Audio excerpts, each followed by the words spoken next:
sorry that I'm a little bit late. I had some audio problems that I fixed. This is episode 18 of Morning Coins with John and Chaz.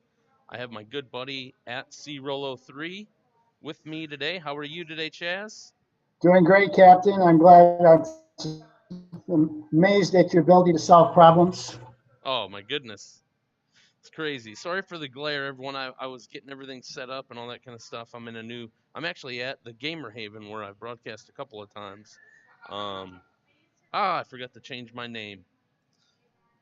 Just running a little bit behind today, Chaz. So we have Orvium on the schedule today.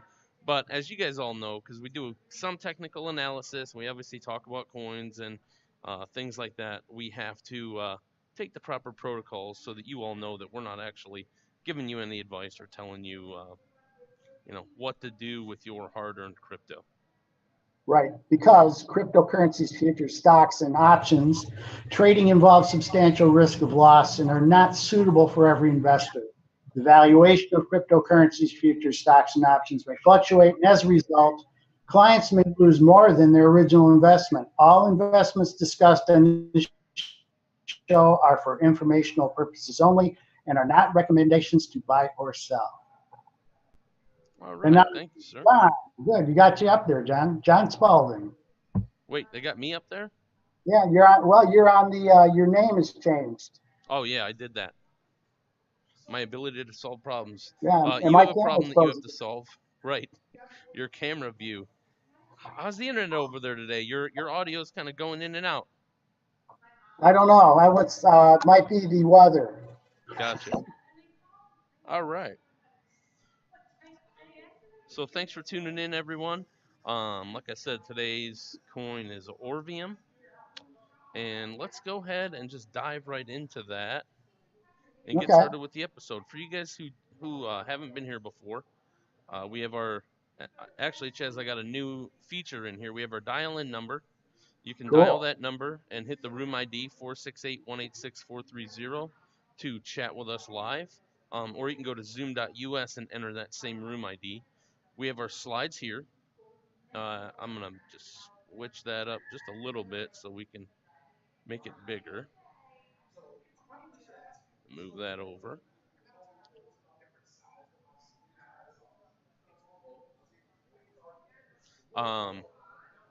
Sorry, everyone. So you can call in. You can chat. If you chat, it'll actually show up in this white space right above my head. Sorry that I'm not sitting right. Jeez, oh Pete's really off my game this afternoon. But up there, if you chat with us, you'll see that show up as well. And then the slideshow there's a link to the slideshow you can link to it easily or more easily on Steemit, but you can copy and paste it if you're watching on DLive. Just expand the description. You'll see the slideshow. You can follow along if you want, or it's open on the web so you can save it for later and check it out then.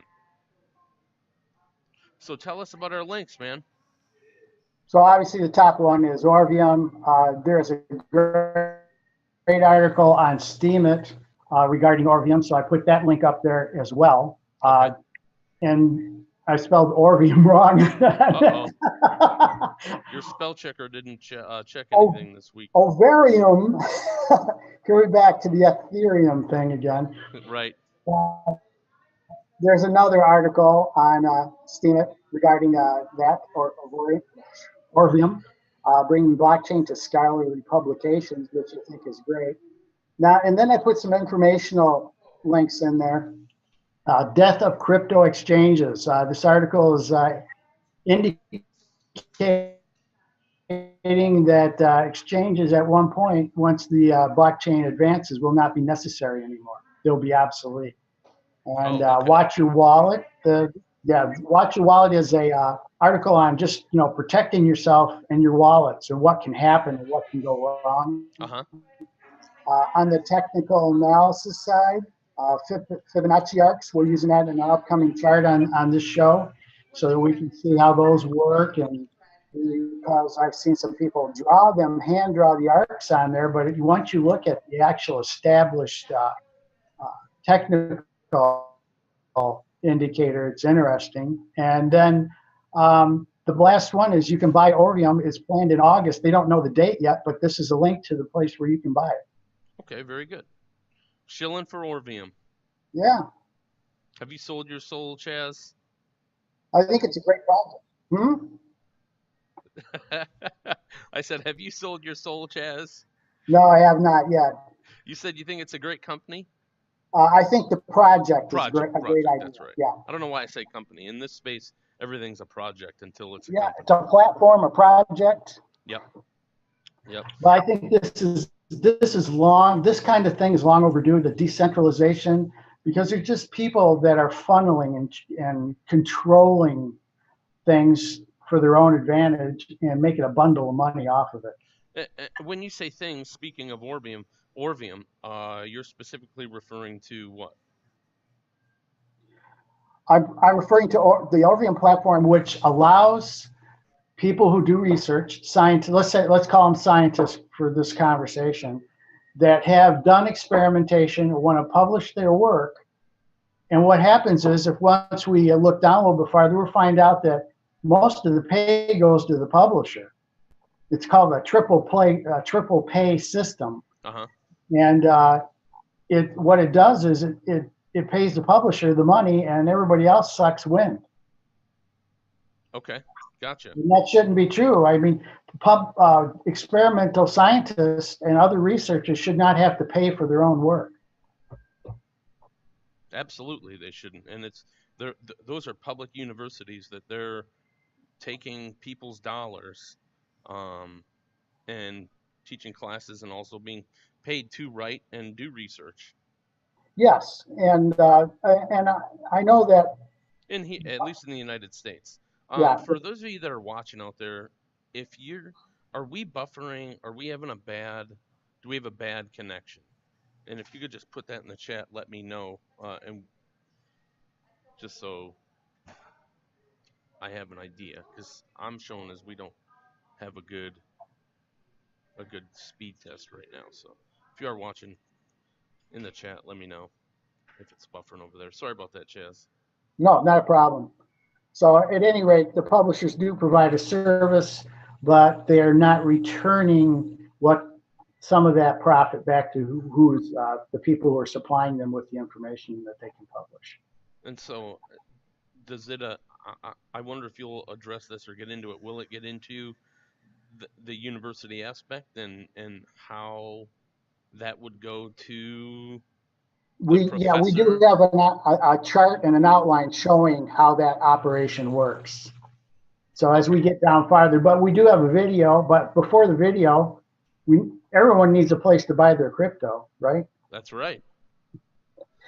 So we have some links here to Coinbase, and each one of us, John and myself, have a link there. And if you use this link to open an account with them, your favorite host, and purchase $100 worth of digital tokens, your host gets $10 of Bitcoin for free, and you do too. Hey, that's cool. So invest 100, you get 110, and we get 10. Yeah, it's great. That's nice of Coinbase to do that. I think it's a great project. All right. So now we're gonna watch a video, huh? Yes, the video is a good overview. I like this video. All right, let's Orvium at a glance. Let's check it out.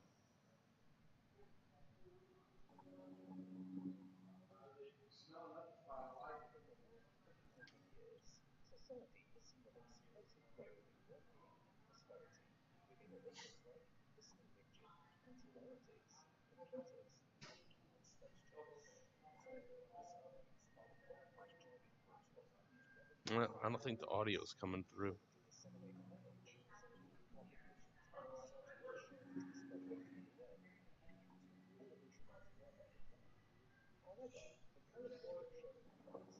Yeah, I'm not at my normal system, so the audio is not coming through, Chad. So we're gonna have to scratch that one. We can scratch that. They can look at it later. Yep, it's on the slide deck. Yep. So let's tell them a little bit about the process then. Yeah. So or if you want to give them an we've kind of done an overview. So. Yeah, we did an overview. The government funds most of the research, and then the publishers pay editors who assess the quality of the writing, and then the publishers sell the product back to the government fund institution. Mm-hmm. That's baloney. Sure. But for the publishers, it's a great system. And at one time, that probably worked pretty good because you have to do peer reviews. You have to make sure that the article or the research is ready for publication, that it's edited properly. And so it did serve a purpose, and they could bring all those parts together. But, that's not necessary anymore. Yeah. The next slide sort of has a view of the current publication cycle. Okay. This is right out off of Orvium's website. Okay. But I think the comment above that Deutsche Bank reported referred to it as a bizarre triple pay system in which the state funds most research, pays the salaries of most of those, checking the quality of research, and then buys most of the published product. Wow. It's not a fair system. So currently states, especially if it's heading to a university, then they end up having to pay 3 times to get a published paper. Yes. Okay. And it looks like you have an author, paper submitted, there's an editor review, then a series of peer reviews, then the final edition, then the paper accepted, and then journal publication. Yes. All around a 12 to 24 month process. Right. And all of those parts are important, but the way the pay part goes is not acceptable. And so I'm going to fix my camera here because I'm froze again. Okay. So the Orvium seeks to resolve that issue. And they are doing it by creating a blockchain program. It proposes to an open and transparent framework that will eradicate existing access barriers to scientific knowledge by aligning the publication model with research objectives. Orvium will empower the scientific community to fully own and control all aspects of dissemination. And when they're talking about the scientific community, see that, yeah, that's cool. I mean, I like it. I like the concept of that. I wonder how professors from state universities will be included in that. Well, if their research goes into the bin, I'm going to call it the bin, but if it goes in for publication, as we'll see coming up, they publish their work through Orvium, and then it goes up for peer review. Okay. And then the people who review it get paid. And let me expand on that, because it's not just research. It could be just straight data. It doesn't have to be actually a research project or an experiment. It can be data as well. And then whoever uses that information pays, and then that money will come back around to the researcher or the people collecting the data. So if we look, let me see if I got it on the next slide here. I have it up, the Orvium model. Yeah. Yeah.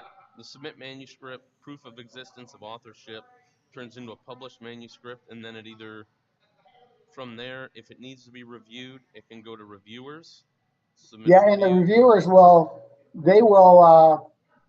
be staked, meaning that the authors will be able to pay them, a certain amount of Orvium to do that job. Mm-hmm. Now this is a really interesting part of this. If someone who is a third party that's not a research person or not let's say a reviewer, they can actually stake for more reviewers. Someone totally outside the circle, let's say, can stake more reviewers and put more money in there to get more reviews on a paper. Okay, very good. Your camera's froze. Oh, thanks. Is it a good pose? You look like you were reading. Okay, here I am back again. So this is of course an open platform. This is open source model. Right. and that they are going to allow other people besides the research community to get involved in it. Okay. And so then how do we know how they're asking people to be involved that might not be in research or science to Well, there's going to be an offering of the Orvium. There's going to be an Orvium ICO in August. Okay. And so those people who get involved in it will be able to stake or just hold their tokens if they want. I know they're tokens and not coins. So Okay. Are they ERC20 or? yes, they are. They were going to use those contracts in the system. Gotcha. So the ICO slide, I don't know if you're there yet. Yeah, the Orvium ICO in August. Yeah. Yep, we're looking at that right now. So they're showing their distribution. The 60% of tokens created by the company will be sold. Okay. Price is going to be 10 cents USD per one ORV. Hard cap of 20 million USD. Total supply 379 million tokens. And you can pay using Bitcoin, XBT, Etherem, USD, Swiss. I think that's a Swiss dollar there. Euros. So it's wide open pretty much for a way you can buy into it. Okay. Now on the right hand side there, you see that Bitcoin Swiss AG. That actually is a link to the place where you can buy Orvium. Oh, I see. Good for you. Yeah, I just want to make sure, because I think this is important to get. Scientific research should not be inhibited by a small group of people. And I'm hoping that Orvium will pick up on a concept that I read. I think it was a Medium article, and it was really pertinent. It says the people who have experiments that are failed or they don't achieve the goal that they're after, right, they get canned. You never see them. So that means the next guy to do the experiment has to go through everything they went through and maybe get the same result. I gotcha. Yep. And so if so you we have need the negative information needs to be published as well, so that experimenters can learn from that and move forward in a faster pace. right, and even just having if it does create a more efficient system of tagging down to the subject level and tagging to like the higher level of the field and the type of research and will help researchers as well. I know you got a couple more slides. It'll be interesting to see how what their pitch is to be able to make that happen, because the pitch now seems geared more towards individuals, either data collectors or publishing or people that have to publish. Yeah, publishing. Yeah, that's right. I think that their platform's pretty wide. I mean, but there's some things that could be included in it. The token mechanics, gives you an idea of how that works. Okay, you want to go through some of these, or how do you Yeah, want to do just quickly, we'll go through it. Acting as an author, you send ORV for getting peer reviews. You send ORV in exchange for market data. You send ORV to acquire research data rights. You can receive ORV from journals, readers, people who want your information. Mm-hmm. And Orvium gets a fee from that for those transactions. You can receive it when solving challenges, patronage campaigns. You can receive ORV for research data access. So if you need to see that data, you can pay for that data. If it's not free. Right.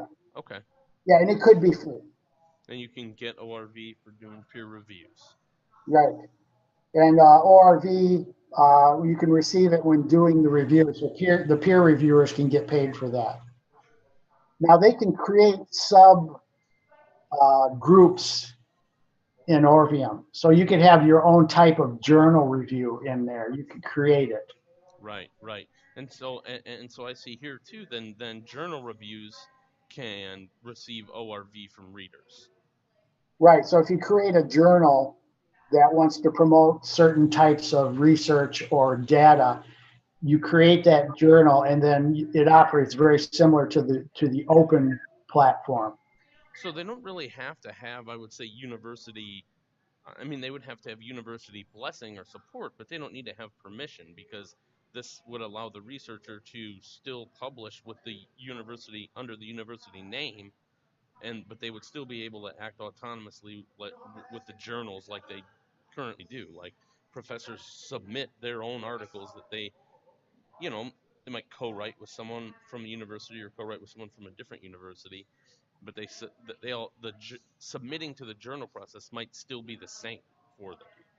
Yes, it could be very similar, but one thing you remember this or note this, John, is that being published is a very big deal Hmm. for a research person.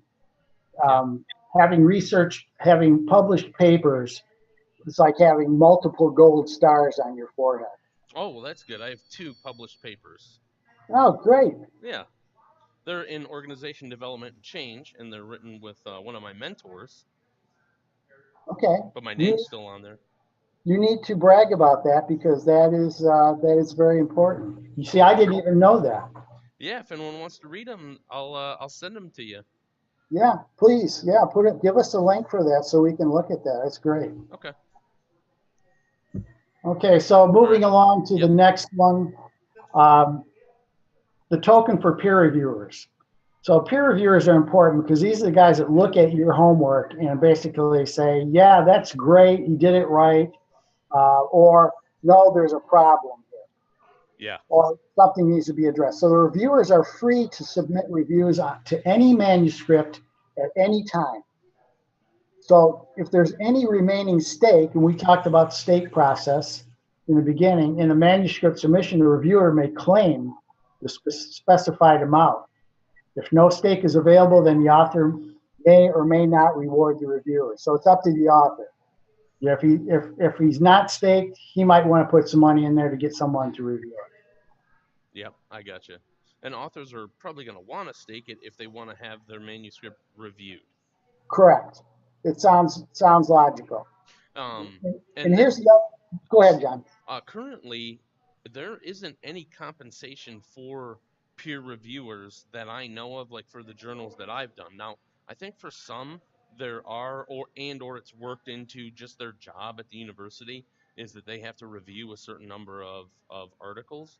But Right, that piece right there, being able to reward reviewers, could enhance that system because reviewers spend a lot of time reviewing papers and writing up summaries and giving not only technical analysis on the writing, but also giving them idea analysis and ways to think about and improve their publications. right. Two heads or three heads are better than one. Hmm. So we can talk about life experience and the building foundation of how we get into how different people see things in different ways. But this is the second paragraph there Uh huh. is what the one I was talking about earlier. It says, Okay. in addition, any other user, scientist, institution, or anonymous actors can stake ORV tokens to reward additional reviews for a given manuscript. This will create a new extended market where third parties can be involved in increasing scientific validation. Very interesting. Okay, so I was wondering how they were going to incorporate institutions into this. The anonymous actors is interesting. Yeah, well, they're now the anonymous actors are only allowed to stake, not to review. Right, right. So they can put their money down and say, I want to get more reviews, but they can't select a reviewer and they can't do the reviewer themselves. Gotcha. So they can just stake their ORV to Yeah, get if they're passionate about a specific project, they can stake their ORV to get that done. sort of like a silent partner. Kind of like what Charles Koch did to get the Medicare or the healthcare f- funding for that study that they just completed. Right. I'm sure there's a lot of people that have great interest in that. So, Maybe not on here. well, not at this point, but some might. Speaking of people that are watching, we love you. The chat room's open for you guys, and it'll show up over here in the white space. D Live 24 Hour, we appreciate it. Cali Meatwagon, SBI 9, and Lord of Reward, thank you for your upvotes. Yes, Really thank you. appreciate it. This is Morning Coins with John and Chaz. This is our 18th episode. We'll have to go back and see how many we've done on D Live. I'm in a new location today, so sorry for the technical or for being a little bit behind in the beginning. But thanks for being here. We're doing Orvium right now, and then we got some Bitcoin technical analysis to close out the show. But let's you want to keep going? Let's just touch just touch on the next two, because people can load these slides and review them themselves. But this next slide is the manuscript submission, and it just shows the process that Orvium has proposed. Okay, I'm gonna bring it up here a little bit bigger. And we'll just, I know we want to touch on it. So the author will, new manuscript version, they'll submit it, get free ORV tokens, reviews accepted, and so they can stake tokens. Then it'll have a proof of existence authorship. It'll go to the manuscript published, and there will be a review revision. So this is confusing. Yeah, review revision would be if they see something that needs to be looked at again. Okay, so the first thing on the bottom is if it goes right to manuscript and doesn't need a peer review. Right. And so the top one is you can stake the ORV tokens for reviews. Yes, you can stake them. The author can stake them, or the third parties or institutions. Anybody can really get in there and do that. Okay, and you get free ORV if the review's accepted. Yep. Then it goes to review. They submit the review, proof of existence authorship, and goes to manuscript published. Okay. What's the review revision bracket at the bottom? Do you know? I think that if somebody saw something that needs to be corrected, they have to send it back for review and then review it again. Okay. It could be, I'm not sure exactly what the issues could be on that. It could be that there's some kind of misplacement of data, or something like that makes the paper. It has to be what a material issue. Gotcha. That affects it. Okay. And the next one then? Okay, let's go down. The next one, Orvium token and licensing model. So it's sort of the same part of that, but a little bit more expanded. We still have the proof of existence, proof of authorship. Mm-hmm. So we publish the paper, or we publish the data. In this, because data can be part of this. Right. Gotcha. And we define the licensing model. So now we're talking about where we get to the part where the data can be sold or the research can be sold. There's a licensing system for that Orvium has created. And then it's either a paid licensing model or it's free. And Orvium decides that with the author. journal? Yeah, the author will choose the type of licensing model. Okay. Or the institution, So depending on who's submitting. Right, they'll choose whether it's free or paid, or a free, or it could. I'm assuming it could also be a free version and a paid version, depending on the publication. Yeah, they could get creative and say, here's a summary for free, but if you want to buy the full research. Now, is Orvium doing these smart contracting of this stuff, or are they going to allow people and institutions to do that in a decentralized manner? Yeah, I don't know the answer to that. I think Orvium has a plan for the contracts already. Mm-hmm. So I'm guessing that Orvium has this already in the platform. Okay, because it's cool to be decentralized, right, and to want to take on the publishers. But if you're gonna run the same game, then and not change it, then you're just gonna make yourself a competitor to the publishers. Well, yeah, they're going to be a competitor, but now the let's say the money is spread around a little better. So the economic model is different. There may not be much of a difference in the actual publishing model, but the economic model is different. Yeah, I got that. My concern with with the field of higher education and all those papers is actually access to the data and access to the papers. Like, so 5 major companies own, I think it's 75 to 80% of the research, and you have to pay for it now. So I would want them to be able to also work on that accessibility to research issue as well.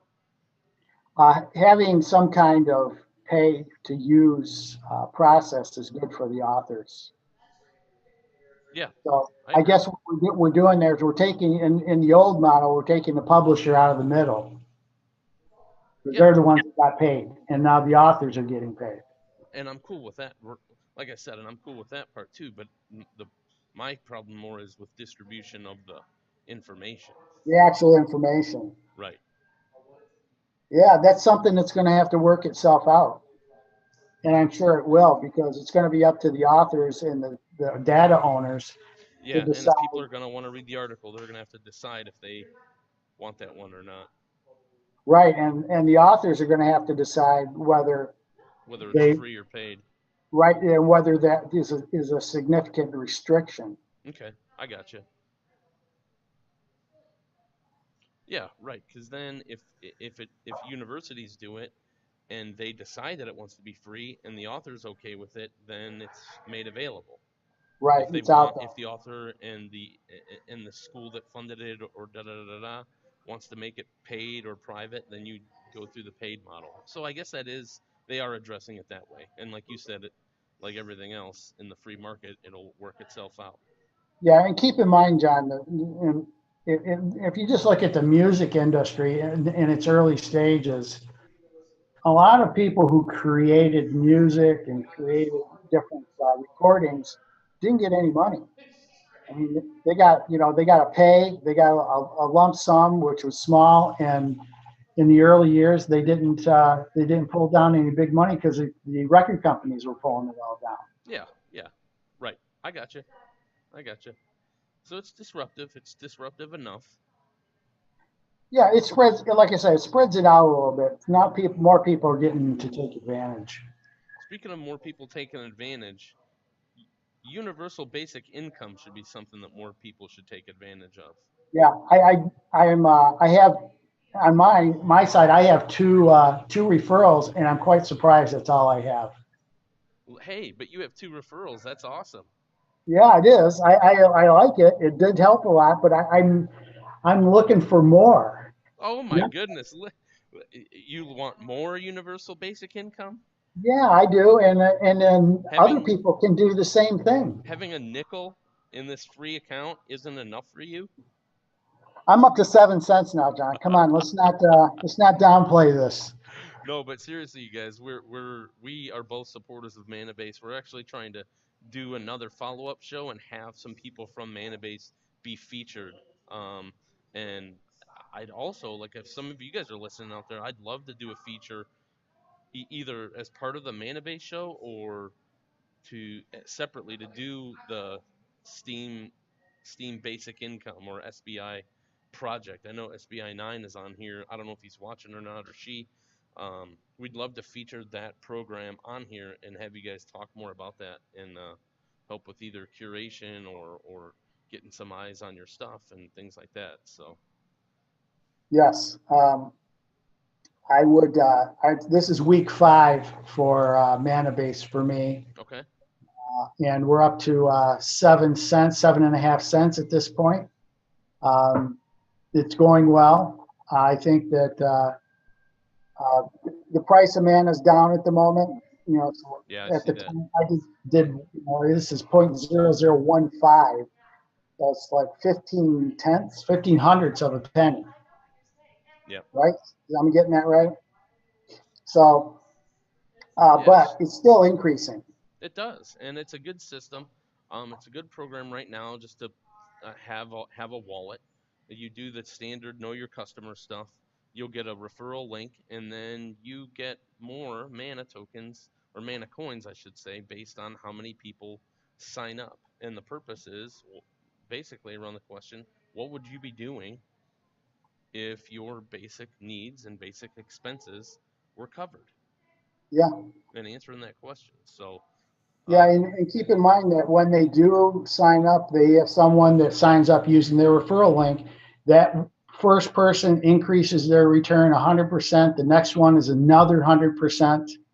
Then the next one is another 100%. wow. So yeah, you can make some. It could be significant if we can get more people involved. Okay. Cool. Yeah. So hopefully everything will work out, and we'll be able to get them on and talk some more Manna. Yeah, I like Your that. your camera still froze. It's froze again. Is it froze for the long haul? Nah, I'll fix it. All I right. don't know So what's going on. Orvium's going through some phases. Yeah, and they're using the astronomical. You're doing astronomy here. Red giants. Oh yeah. I just thought I'd put their phases in here so people can know where they're at.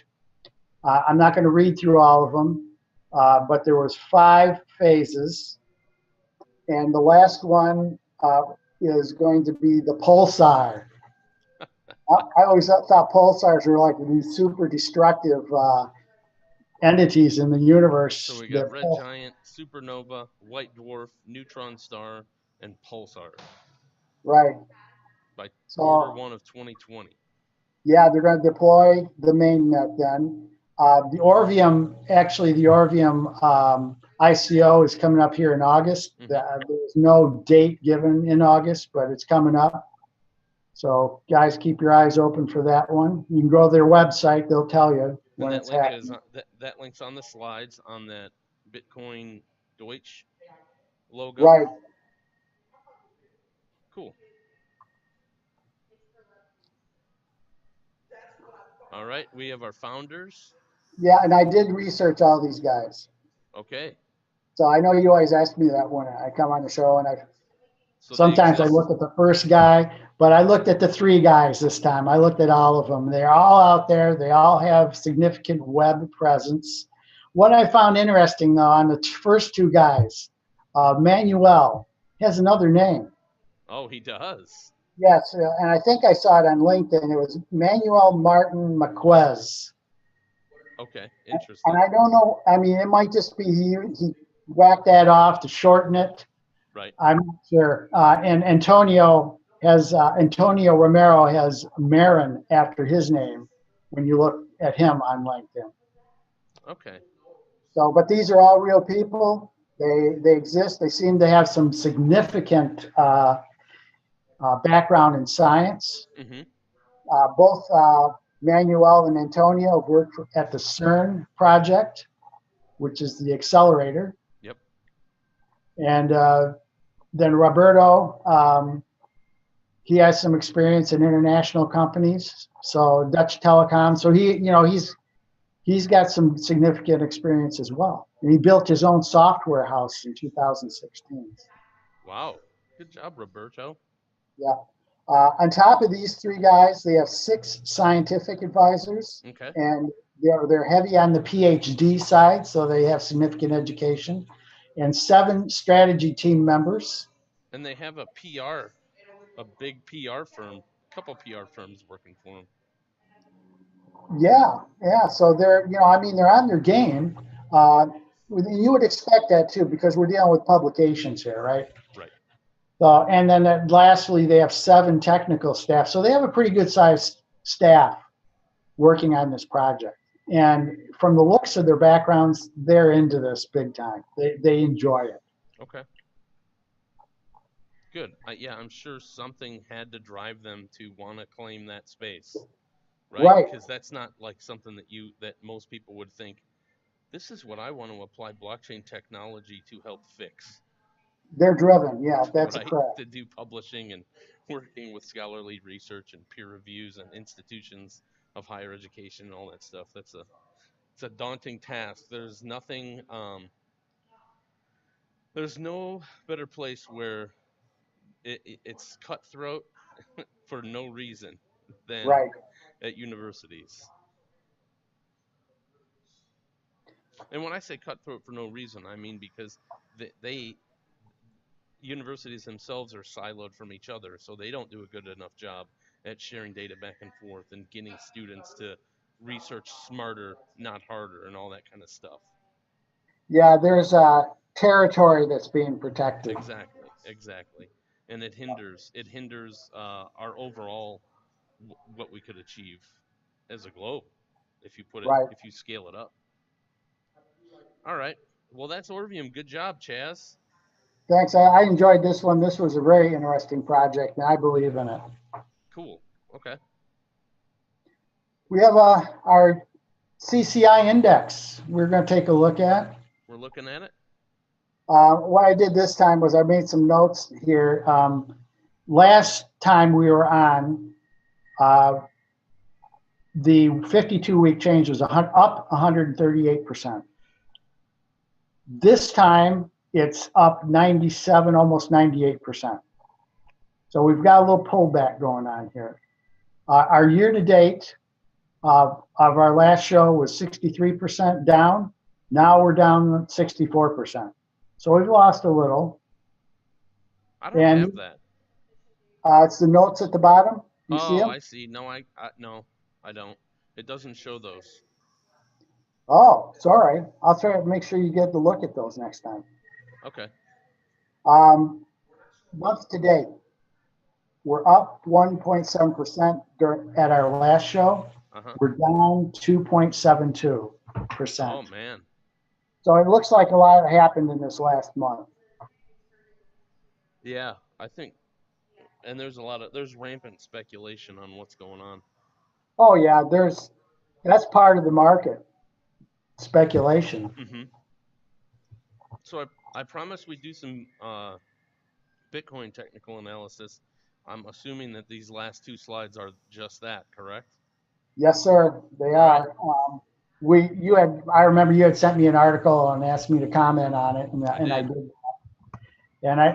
And which brought me to this type of technical analysis because the individual in question was hand drawing Fibonacci arcs, and I don't think he realized he was doing it.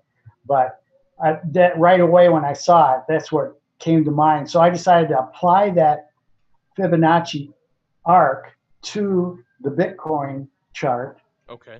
and to show people how actually and time frames and resistance and support lines actually exist at these numbers. And the numbers are on a percentage basis about 38.2%, 61.8%. And there's a 50% line in there, but that is not a Fibonacci number. 50% is drawn in there for reference. Okay, so the blue arc, and then the first green arc, the 382 to 05. Right.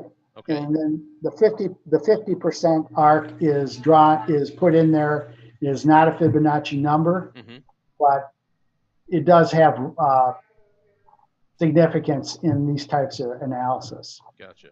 But as you look at this, you can see that when the arcs are hit on the downside there, that there's resistance to the downside, or support, I should say. It's actually support.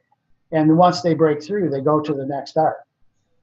And if they break through again, they go to the next arc. So if you look at that last arc where not the last arc, but second to the last arc where the candles are, and you see the parabolic SAR in there, shows that it's beginning an upward trend, but it hit that and just started going up. Right. I think that. But then the last candle is red. It seemed to retract a little bit. Yeah, it's retracting, but it's still at the arc. Now, one thing I got to remember is that these arcs, these are not rock solid lines, they're zones. And you can pass through it and come back. You can ride a little bit above it.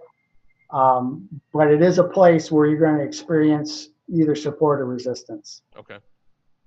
On that. So, and it's interesting, if you look at that green line that I drew, that's actually a hand-drawn line. Okay. I put there at one of the pullbacks.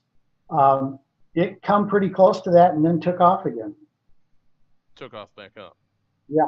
Yeah. So it got down to 6,000 or 59, I think. 59. Okay. Yeah. All right. And then one thing I didn't put on here, which I did later on, early this morning, was on the OBV, the on-balance volume at the bottom. Mm-hmm. You can actually apply a linear regression channel to that. And if you do that, of course, what it does is measure the line based on weights of points. It does show an upward trend in the on-balance volume, which means there's money flowing in. Yeah, it does. Yeah, I can see that. I can see how there is. Yeah, visually it's pretty evident, but I like drawing the line in it to just, the regression line so I can see, what exactly we're getting at. Okay. Now the next slide actually shows a example of the arcs. All right. So what are we looking at here?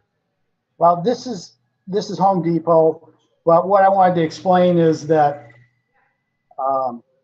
this is how it operates. This is how you should use it.